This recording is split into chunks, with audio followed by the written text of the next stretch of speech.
Wendy's is overhauling its chicken sandwich recipe. New marinade, new breading, new bun, new mayo. Wendy's has updated both its classic and spicy chicken sandwiches, with the changes available nationwide since March 30th. The spicy version now also comes with pickles. The overhaul took more than a year of testing and consumer focus groups.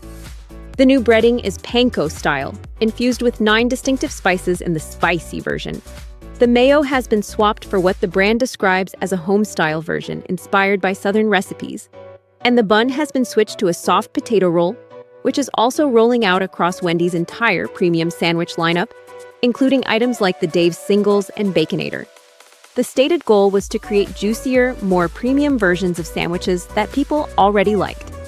Wendy's has been dealing with declines in same-store sales for several quarters now. Price-based value promotions haven't reversed the trend. Moreover, consumer spending on restaurants has pulled back broadly, and Wendy's marketing has been criticized internally for lacking focus.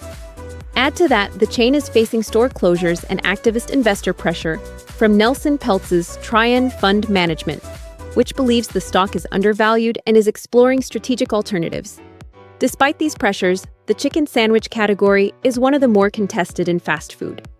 Popeyes, Chick-fil-A, and McDonald's have all made significant moves there in recent years.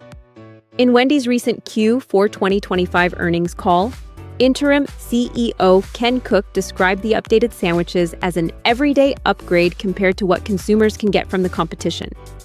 The bun and mayo changes mirror updates Burger King made to the Whopper earlier this year. Whether that's enough to move the sales needle is the real question. Wendy's is betting that a better product does what discounts couldn't.